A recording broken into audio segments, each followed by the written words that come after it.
kuketi mbele za Bwana katika jina la Yesu. Nashukuru Mungu sana jioni hii ya leo.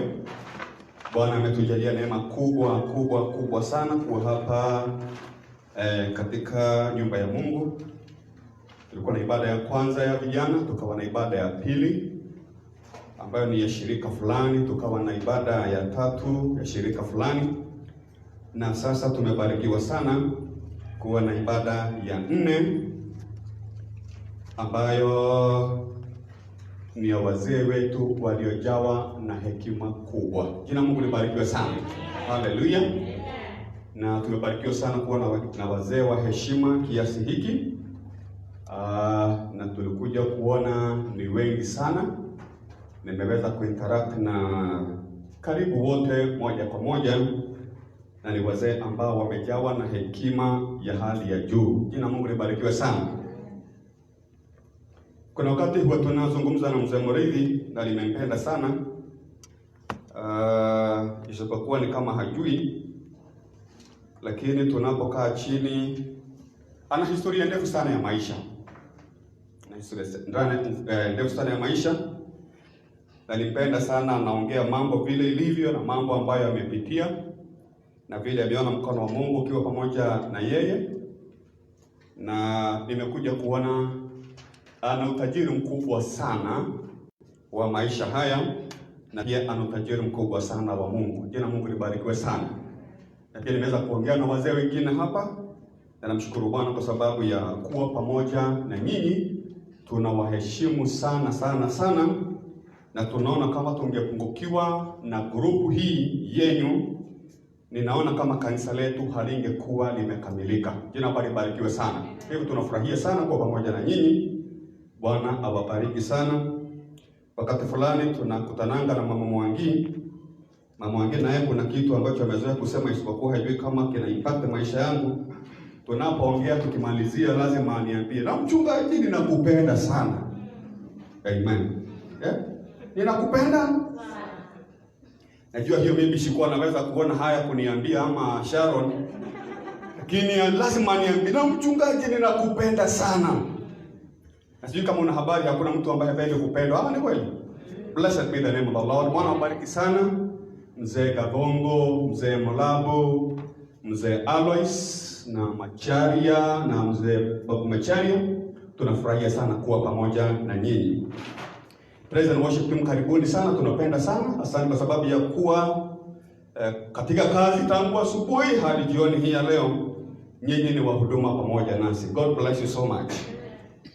Nataka nisome Psalms chapter 90 verse 9.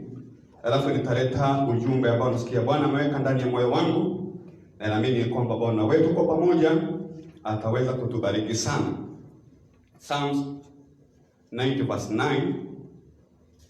All our days pass away under your wrath. We finish our years with a moan.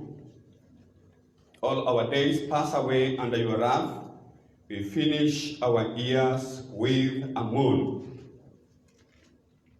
Nataka kuleta neno, kichwa cha ujumbe wangu ni growing better rather than bitter as we grow old. Growing better rather than bitter as we grow old. Mstari ambao tumesoma unatuambia kwamba maisha yetu haikai tu pale. Inataka kutuambia kwamba tuko katika safari, ama maisha yetu iko kwenye safari. Na ndio maana mtoto anapozaliwa mara nyingi tunazoea kusema ya kwamba kuna mgeni ambaye amekuja. So mwandishi wa Psalms chapter 19 anataka kutujulisha ya kwamba tuko kwenye safari. Tuko kwenye safari ya maisha. And everyone needs to take this time to learn how to grow old joyfully, because all of us grow older every day. Leo tuna wazee hawa tuko na wao, na hivi karibuni, miaka ambayo si mingi kutoka sasa, tutakuwa tukiita Muringa mzee tutakuwa tukiita Linesta mzee, kwa sababu kila mmoja wetu tuko kwenye safari, tunakuwa na tunaendelea kukua kila wakati. Tunaenda kukua ama kuzeeka kila wakati. Lakini the senior years of a Christian life, kama wale ambao ninazungumzia siku hii ya leo, the senior years of a Christian life can be some of the best and most productive miaka yetu tunapoendelea kuzeeka, kwa sababu tunapoendelea kuzeeka wakati mwingi majukumu si mengi. Labda pengine watoto waliotutegemea hawapo. Labda tuna nafasi nyingi kuliko pale awali. So miaka hii yetu ya uzee inapaswa kuwa ni miaka ambayo ni miaka mizuri sana, na ni miaka ambayo bado tuna uwezo na tuna wakati wa kumzalia Bwana matunda. Blessed be the name of the Lord. Na ndio maana we should not allow the devil to steal your joy just because you are no longer in the ranks of the youth. Society yetu vile imepanga mambo ama vile imeportray mambo, na tunapaswa kubadilisha hiyo. Wazee kama wanaonekana kwa sababu wengine wamefanya kazi, wamestaafu, labda pengine wamepata familia na wamepumzika. Ni kama vile society imepaint picture, inataka kutuonyesha mtu maybe anapofikisha miaka 50 na kuendelea mbele, hakuna kitu ambacho anaweza kufanya, hakuna mpango anaweza kuwa nao. Na kuna wakati mwingine kwa sababu ya kufundishwa hivi na kukaa hivi na kukaa katika society ambayo inataka kutuonyesha sisi wazee hatuna kitu ambacho tunaweza kufanya, wakati mwingine tunaruhusu shetani anaiba ile furaha, kwa sababu ati sisi sio vijana, kwa sababu ni kama miaka yetu si michache. Lakini wacha niwaambieni, wakati huu, wakati mtu anayo miaka mingi na amefanya kazi nyingi, ana ujuzi mwingi wa kufanya mambo, anaweza kuwasaidia vijana wale ambao wako nyuma, na pia ana nafasi ya kumtumikia Mungu. Na kwa hivyo tunaweza kuendelea na miaka yetu inayokuja, tunaweza kuwa na furaha kubwa sana. Jina la Bwana libarikiwe sana. Ndio maana masomo yetu ya leo itakuwa ikitufundisha ya kwamba tunapaswa kuendelea katika miaka tukiwa watu bora na tukiwa tunamtumikia Mungu. Tusikubali miaka yetu ijayo tuweze kuwa na machungu katika maisha yetu. Jina la Bwana libarikiwe sana. Na nimekuwa nikiangalia ni mambo gani haya ambayo inaweza kumsaidia mtu, inaweza kumsaidia mzee ili aweze kuendelea bila kuwa na machungu, lakini aendelee akiwa bora sana, akiwa katika nyumba ya Mungu, na pia akiwa anasaidia jamii ya kule nje na kuwapatia mashauri. Na niliona number 1, it is actively cultivating your Christian faith. Actively cultivate your Christian faith. Hii ndio inaweza kutusaidia sana. Si kuna imani hii ya Kikristo, si kuna mambo haya ambayo tumefundishwa. Namshukuru Bwana kwa sababu wengine walifanya harusi tu kanisani na sasa ni wazee. Na kwa hivyo kuna imani hii ambayo wameikulia, kuna imani hii ambayo wanaijua, kuna maadili haya ambayo wameyafahamu ni ya Kikristo. Mtu akitaka kukua akiwa bora bila kuwa na machungu, tuna nafasi kila mmoja wetu ya kwamba tuifuatilie na kuifanyia kazi imani ya Kikristo. Blessed be the name of the Lord. The older we grow, the more faith we are going to need. Vile tunavyoendelea kukua, hivyo ndivyo tutakavyohitaji imani kubwa ya kuendelea. Maana vile mwili unavyoendelea ukizeeka, labda pengine nguvu za mwili zinaweza kuwa zimepunguka, labda mambo mengine ambayo mtu alikuwa anafanya kwa haraka hawezi akafanya kwa haraka. Lakini vile ambavyo tunaendelea na mili hii yetu inaendelea ikipunguka ama ikidhoofika, tunapaswa kumkaribia Mungu, na imani yetu katika upande wa kinyume inapaswa kuwa inajengeka na inapaswa kuwa kubwa kabisa. Jina bali barikiwe sana. Maana kuna uoga. Ukisoma katika Mhubiri 12 inatuonyesha mtu anapoendelea katika miaka, kuna mambo fulani ambayo inaendelea ikifanyika katika maisha yake, na ndio maana tunahitaji imani kubwa ndani ya Mungu. Miaka inapoendelea, mtu anakuwa na ile inaitwa acrophobia. Hiyo kuna wakati tulifundishwa sana na askofu. Maybe mtu anaogopa kupanda juu. Hata akitaka kupanda juu, wakati mwingine nguvu hazipo. Mahali alikuwa amezoea kuruka, hawezi akaruka, anakuwa na hofu hiyo. Na pia katika utafiti wangu nimeona kuna uoga mwingine mara tatu. Kuna uoga unaitwa astrophobia. Mtu anaogopa thunder and lightning. Mtu anapoendelea kuzeeka anakuwa na ile inaitwa jephidrophobia. Ni lugha tu hii ya kawaida hii. Huu ni uoga mtu akienda kwenye daraja, si kama vile alizoea kuvuka. Anaona kama hikanyaga inaweza kuanguka. Hii ni mambo ambayo inaenda na mtu na mwanadamu vile anavyoendelea katika miaka.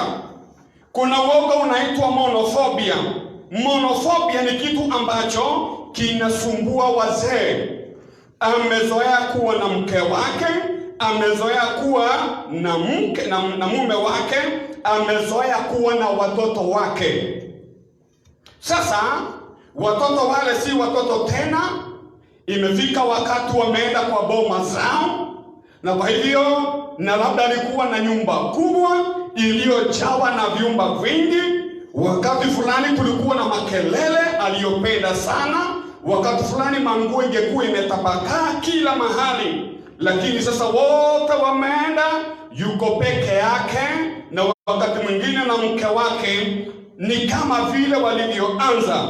Uoga huu unampata kila mzee, monophobia, uoga wa kuwa peke yako. Na ndio maana tunapaswa Mungu atusaidie katika uzee wetu, wakati miaka inapoendelea.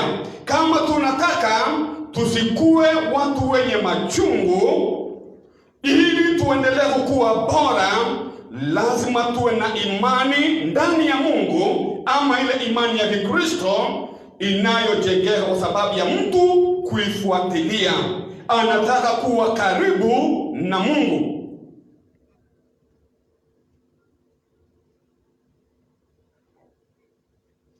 The only way to cultivate that faith is through a good program of daily devotion.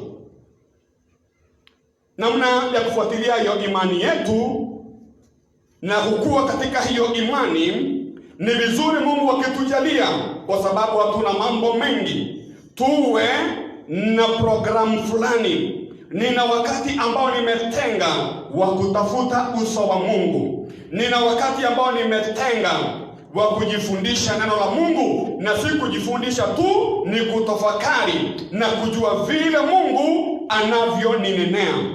Na ni kwa nini? Kwa sababu imani, kulingana na Romans chapter 10 verse 17, inakuja si kwa kusikia habari nyingi, la hasha, inakuja kwa sababu ya kusikia neno lake Bwana. Blessed be the name of the Lord. Neno la Mungu lapaswa kuwa ndiye kiini cha nguvu zetu. Neno la Mungu likiwa ndani yetu linajenga ile imani, tunaweza kuendelea mbele bila kuchoka. Tunapotenga nafasi ya kuomba, na wakati mwingine kama tuna uwezo wa kufunga, tunafunga mbele zake Bwana. Jina la Bwana libarikiwe sana. Nafasi hiyo ambayo Mungu ametupatia tunapaswa kuitumia katika kuomba, na wakati mwingine katika kusoma neno la Mungu, na hii ndiyo inatukaribisha mbele za Bwana. Jina la Mungu libarikiwe sana. Maana tunapoendelea katika miaka, kile ambacho tunahitaji sana, tunataka ushirika na uhusiano wetu pamoja na Mungu. Blessed be the name of the Lord. Step number 2. Keep a love for your family members and others. Keep a love for your family members and others. Yesu anasema katika John chapter 15 verse 11 through verse 12, I have told you this so that my joy may be in you, and that your joy may be complete. Verse 12, my command is this: love each other as I have loved you.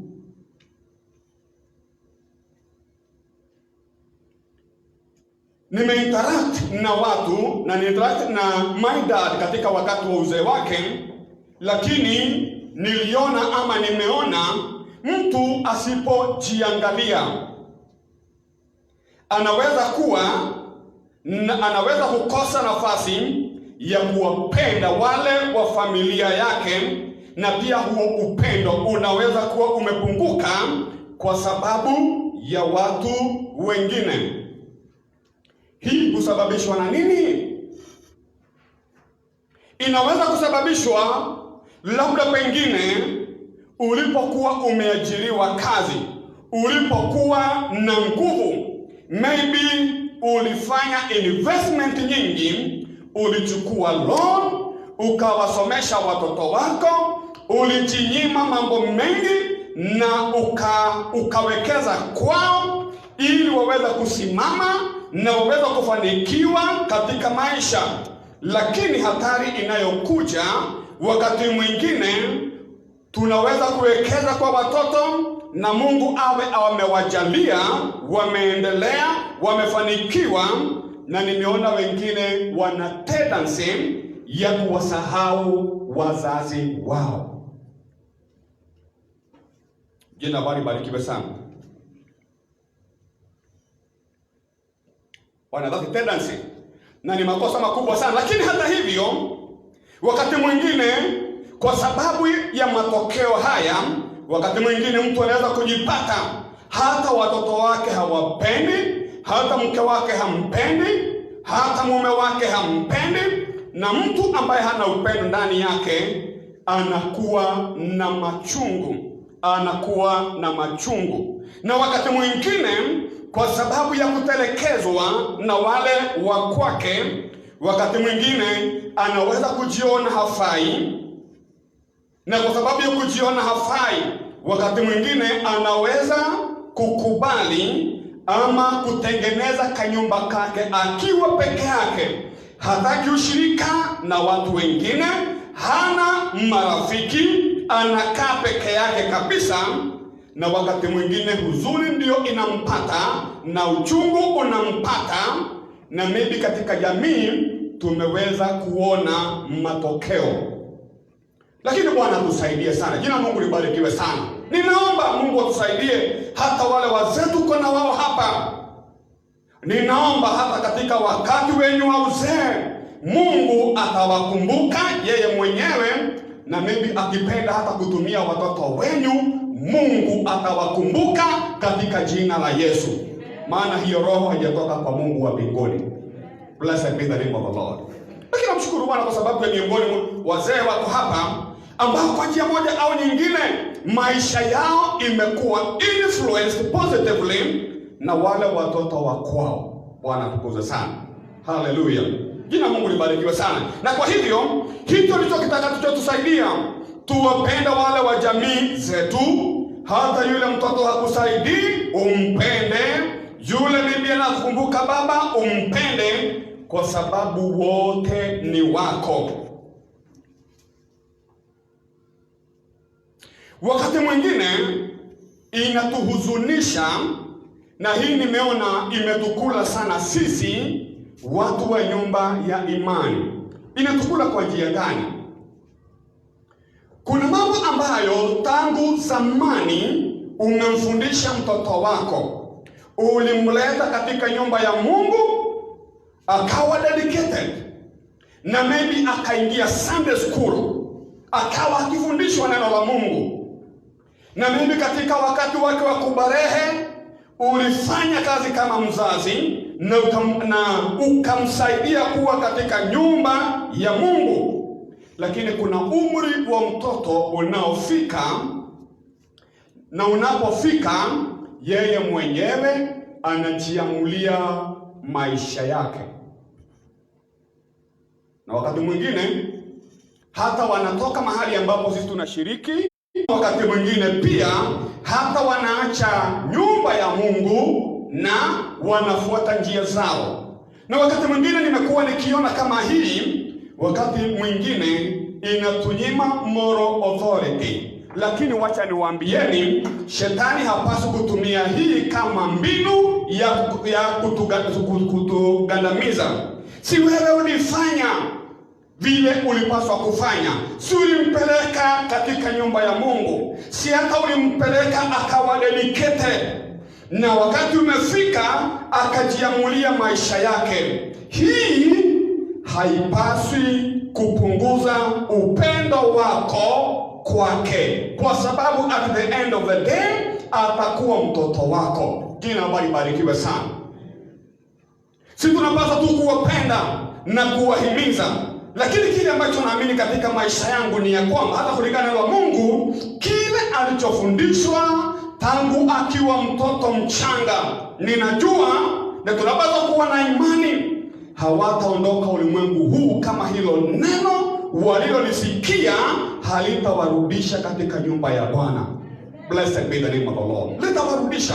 Na ndio maana hatupaswi kuambia nilikufanyia hivi, unaniaibisha, hata kama sio haingekuwa ni mapenzi ya kila mzazi, lakini tunapaswa kuwachukulia vile walivyo. Bora tulifanya yale tuliyofanya katika maisha yetu.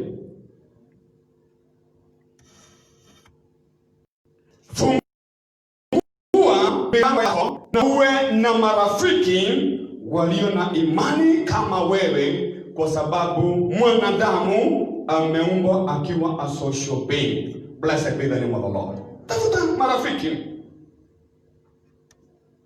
watu ambao mnaweza kwenda pamoja na wao, mnaweza kwenda kunywa chai pamoja na wao, mnaweza kuongea mambo in common, kwa sababu katika umri huu usipokuwa na watu ambao wana imani kama wewe na uwapende wakupende, lazima utatafuta rafiki. Na wakati mwingine ni marafiki ambao hawampendi Mungu, wanaishi katika maisha mengine, na wakati mwingine wanaweza kumvutia mtu. Lakini Mungu akusaidie develop hiyo love kwa watoto wako na watu wa familia yako, na pia kwa watu wengine. Blessed be the name of the Lord.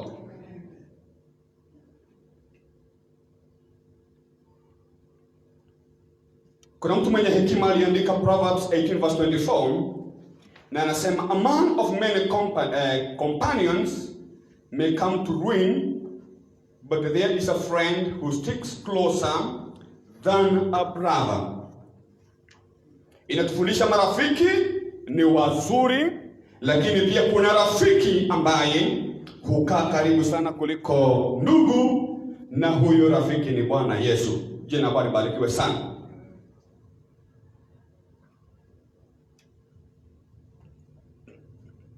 Kuna utafiti ambao ulifanywa mahali fulani na watu hawa wakasema, some of the warmest, most friendly people, alikuwa anazungumza kuhusu kanisa lao, in our church, alisema are the senior citizens.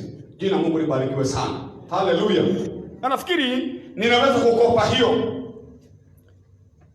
Inataka kutuonyesha watu hawa kuna kitu wanaweza kuofa, kuna kazi wanaweza kufanya, wanaweza kutumia kuwasaidia wengine kwa sababu ya upendo walio nao, na kwa hiyo wameonekana ni watu ambao ni wazuri, na tunafurahia sana kuwa pamoja na ninyi.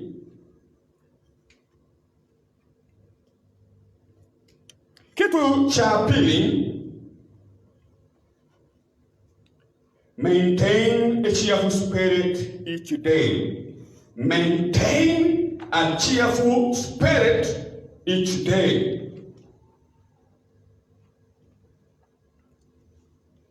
Inapenda Psalms 118 verse 24. Inasema, this is the day the Lord has made. Let us rejoice and be glad in it. Ukitaka ku maintain a cheerful spirit each day, simply hii, learn to greet each day with Psalms 118 verse 24. Na hii Psalm inakufundisha, find something to be thankful for and something for which you can praise the Lord every day of your life. Hallelujah. Unajua si rahisi mtu kuwa amefikisha miaka 50, amefikisha miaka 60. Kuna wakati mtu alikuwa kijana na akawa na mke, akawa na familia, na sasa watoto hawapo, wamefanyika, ana wajukuu, na wakati mwingine mtu anajaliwa hata kuwa na vitukuu. Si rahisi kusafiri safari hiyo yote iliyokuwa wakati fulani na changamoto na iliyokuwa na milima hapa na pale, lakini kwa vyovyote vile Mungu ameandamana pamoja na wewe. Blessed be the name of the Lord. Wazee wengi sana walikalako hawako, wengine walisumbuliwa na pombe wakaisha, wengine wakafanya hivi na hivi, hawana familia, wengine walifanya uchaguzi mbaya na maybe wanaishi maisha ya kujutia. Wewe unaweza kuangalia nyuma na uone uaminifu wa Mungu. Na ndio maana kila wakati find for something to be thankful for and something for which you can praise the Lord every day of your life. Hallelujah. Kila wakati shukuru Mungu. Mwili unaweza kuwa na udhaifu, lakini Bwana amekupeleka safari hiyo, amekusaidia, amekuwa pamoja na wewe, amekuwa pamoja na familia yako, na maisha bado inaendelea mbele. Angalia nyuma na uone kitu cha kumshukuru Mungu kwacho. Na unajua mtu ambaye hana shukurani ndani ya moyo wake anaweza kuwa amejawa na manunguniko. Na mtu mwenye manunguniko hawezi kuenda mbali. Anaweza kuwa na magonjwa ya mawazo na magonjwa ya moyo, kwa sababu moyo wa shukurani, ama mtu mwenye moyo wa shukurani na kuwa na amani, na anaweza kuendelea katika maisha. Don't grow old with a mean or cranky or complaining spirit. Learn to look for the blessings of the Lord each and every day. The Lord gives you. Kila wakati angalia, jifundishe kuangalia baraka, kuangalia ufanisi, kuangalia fadhili ambazo Mungu ameachilia katika maisha yako, na usinungunike.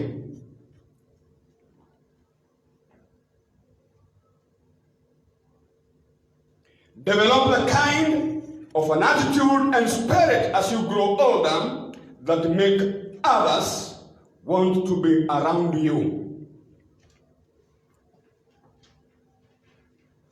kuwa na nia ama uwe na roho ambayo itawavutia wengi kwako. Itawavutia wengi kwako. Lakini tusipoangalia, mtu kuendelea katika miaka, anaweza kuwa na nia na anaweza kuwa na moyo hata wa kutopenda kuinteract na watu wengine. Mungu atusaidie. Maintain a cheerful spirit each day. Angalia matendo ya Bwana. Angalia vile Mungu amefanya. Angalia mahali Mungu alikuinua. Na hapo unaweza kumshukuru Mungu. Na basi Bwana ataendelea kukuongezea miaka na siku katika jina la Yesu Kristo. Number 3, don't mourn your past. Don't mourn your past. Most of us have things in our past that we would like to go back and change. Nafikiri mstari huu niliunena katika ibada ya kwanza. Na nilikuwa ninasema ya kwamba sasa hatuwezi kurudi. Hata tukipenda hatuwezi kufanya nini? Tuwezi kurudi. Hatuwezi kuwa vijana tena, hatuwezi kuwa wasichana tena, hatuwezi kuwa wavulana tena.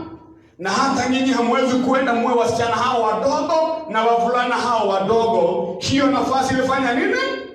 Ilipitwa. Na wakati mwingine tunaishi tukiomboleza kwa sababu ya maisha yetu ya awali.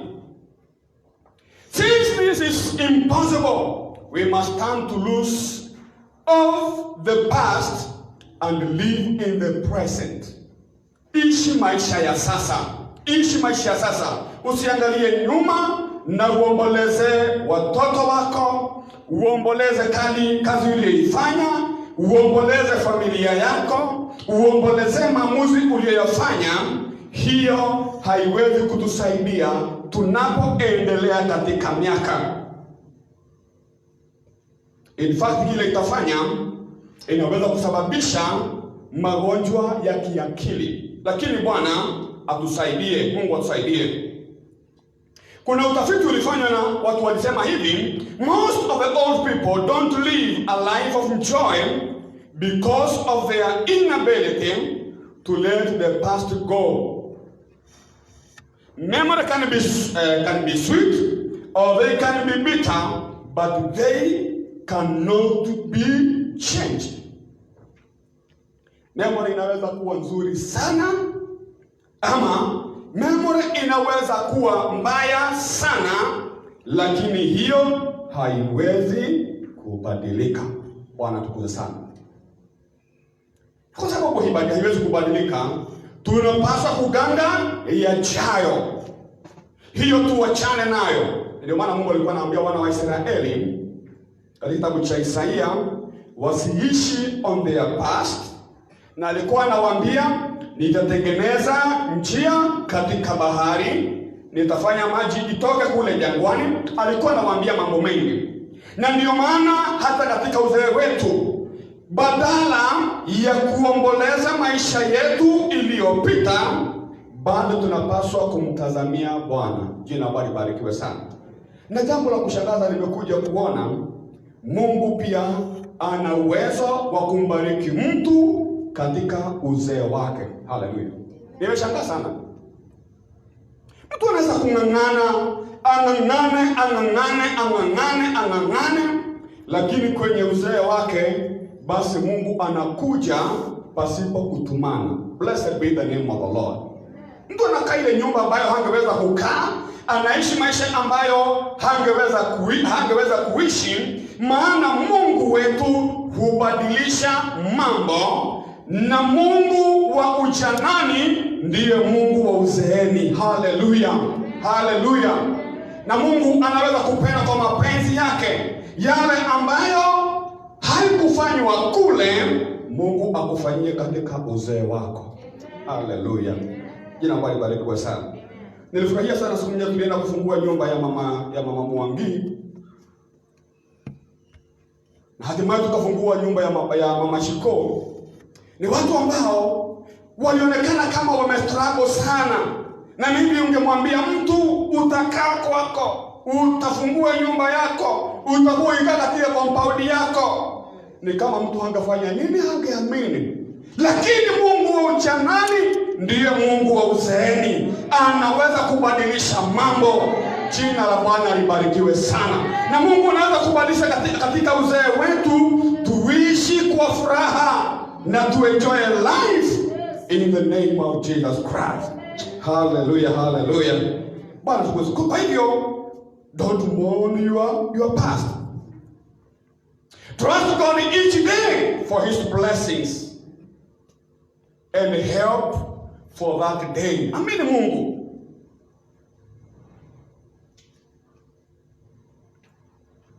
Wakati mwingine mtu anapoendelea katika miaka anaweza kuangalia ni nini ambayo hajaachieve. Kuna hayo majaribu.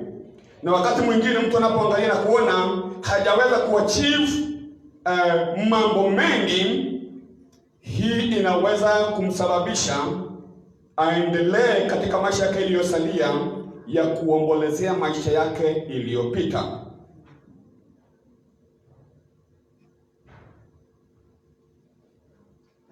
Nilikuwa nikisoma Isaiah chapter 46 verse 4. Nilikuwa nasoma jana na nikawa nikicheka katika ofisini mwangu. Even to your old age and gray hairs, I am He. Hallelujah. I am He who will sustain you.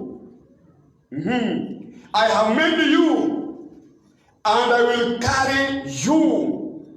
I will sustain you, and I will rescue you. Hallelujah. I will. Wakati wa uzee, wakati wa nywele yako nyeupe, nitakushikilia. Nitakubeba, nitakusimamisha, nitakukomboa. I will. Hata leo Bwana wanenea watu waliokuja katika mkutano huu wa jioni. I will. Nitakushikilia, nitakusimamisha, nitakulisha, nitakunywesha, nitakuwa pamoja na wewe kwenye hatari, nitakukomboa. Hayo ndiyo maneno ambayo Bwana anatunenea jioni ya leo. Blessed be the name of the Lord. Na ndiyo maana hatupaswi kuogopa hata wakati miaka inapoendelea. Tunapaswa kuwa na moyo wa furaha bila kuomboleza maisha yetu iliyopita katika jina la Yesu Kristo. Blessed be the name of the Lord. Amen. Sasa tumebakia dakika 10. Maybe nitamalizia somo hili wakati mwingine. Lakini kuna jambo lingine, stay busy serving the Lord. Stay busy serving the Lord.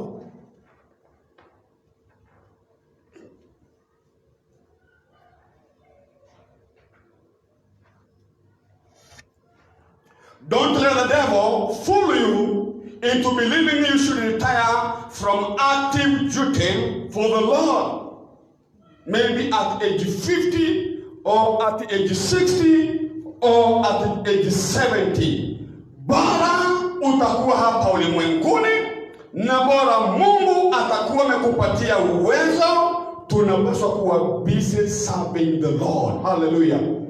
Bwana tukuze sana.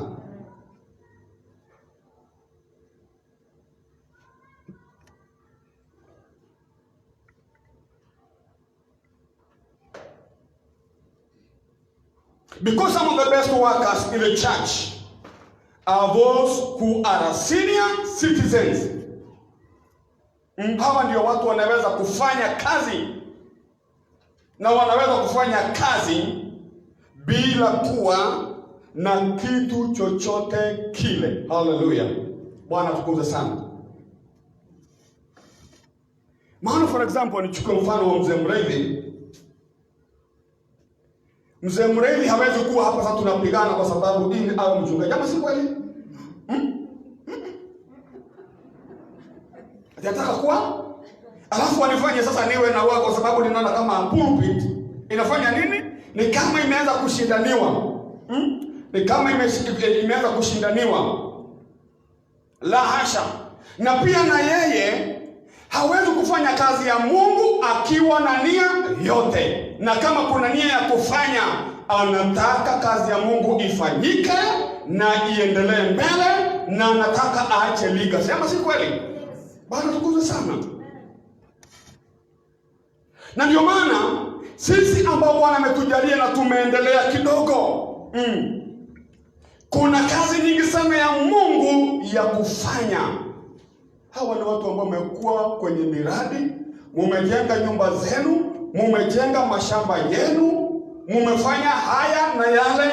Kwa hivyo mna ujuzi hata vile tunaweza kuweka paa hii nyumba yetu. Blessed be the name of the Lord. Na nafikiri ndio maana Mungu ametusaidia na askofu wetu ya kwamba nyinyi mko kwenye ile project, mko katika that committee ya project, kwa sababu tunajua ya kwamba ili kazi ya Mungu iweze kuendelea vizuri, nyinyi mnaweza kuwa kwenye mstari wa mbele na mnaweza kufanya kazi ya Mungu kwa ustadi. Jina la Bwana libarikiwe sana. Na pia mlikosea sana na mkarekebisha, mkakosea wakati mwingine mkarekebisha. Miaka hiyo yote sasa nafikiri mkiingia kazini inaweza kuwa na excellence kubwa sana. Hallelujah. Blessed be the name of the Lord. So, stay busy serving the Lord. So, mwandishi wa Zaburi 92 verse 14 anasema, they will still bear fruit in old age. Bwana tukuze sana. They will stay fresh and green.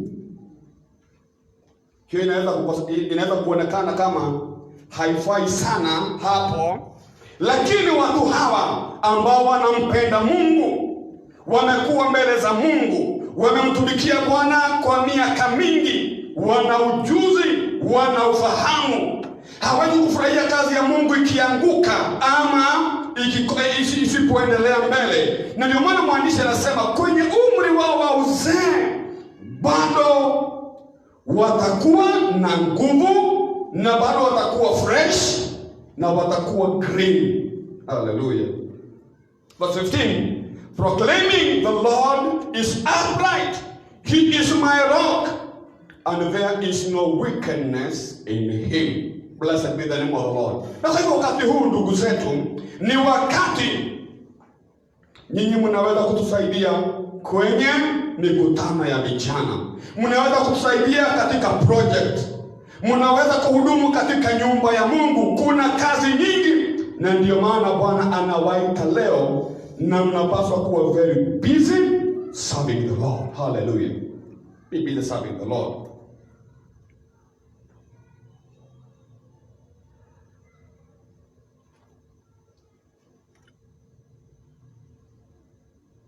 Bwana wetu atusaidie sana, na Bwana wetu awabariki sana. Nilipenda tusimame mbele za Mungu katika jina la Yesu Kristo, tupata nafasi tu ya kuimba pambio. Yana mambo mengi sana, lakini nimeona nikienda kwa hatua hiyo nyingine maybe itasababisha muda ambao tunapaswa kukaa ndani yake. Lakini namshukuru Mungu sana. Bwana anataka tumdhalie mazao hata katika uzee wetu. Anataka tusiomboleze maisha yetu iliyopita. Anataka bado tumtumikie. Anataka tuwapende wale wa jamii zetu na tupende watu wengine. Maana tunataka Bwana akae karibu nasi katika jina la Yesu Kristo. Blessed be the name of the Lord. Tunasoma pamoja ya kumwabudu Bwana katika jina la Yesu. Na ningependa tuinue mikono yetu mbele za Bwana. Usiomboleze kwa sababu ya mambo maybe hiyo imepita, either ni kwa watoto wako, ama ni kwa kazi yako, ama ni kwa biashara yako. Don't dwell on the past. Sasa Mungu amekujalia, angalia mbele, mtazamie Bwana, na wacha moyo wako uwe na furaha kubwa katika jina la Yesu. Maana Bwana anataka tu grow better, anataka tu grow better katika maisha yetu katika jina la Yesu Kristo. Hallelujah.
salama, tunaweza kumtumikia, tunaweza kumngoja, tunaweza kuruhusu amani yake na furaha yake iwe pamoja nasi, maana tukiwa mikononi mwa Bwana tuko salama katika jina la Yesu. Mshukuru Bwana, mshukuru Bwana.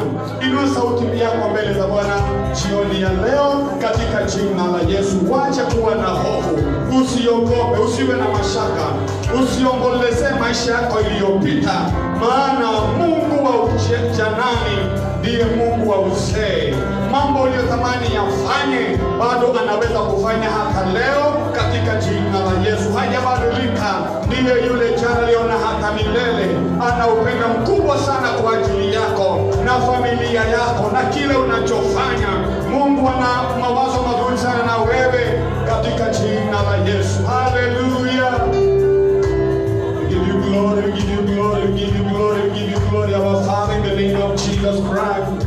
Hallelujah, hallelujah, hallelujah, hallelujah, hallelujah. Tumshukuru Bwana tunapomkaribisha askofu wetu apate nafasi ya kutuambia katika jina la Bwana.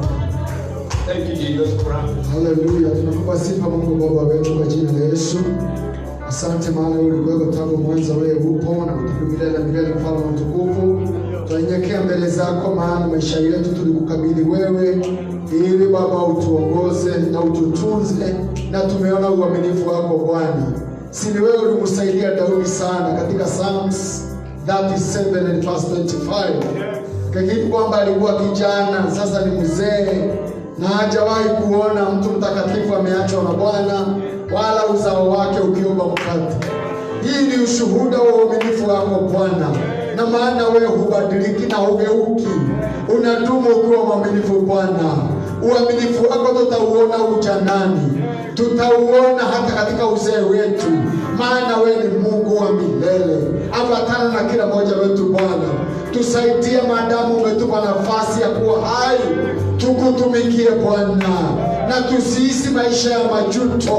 O Jehova, tukubali kwamba umetuwezesha mpaka hapo, na bado utatupa nafasi, maana ungetaka hata siku zetu za uzeeni tuendelee kuzaa mazao.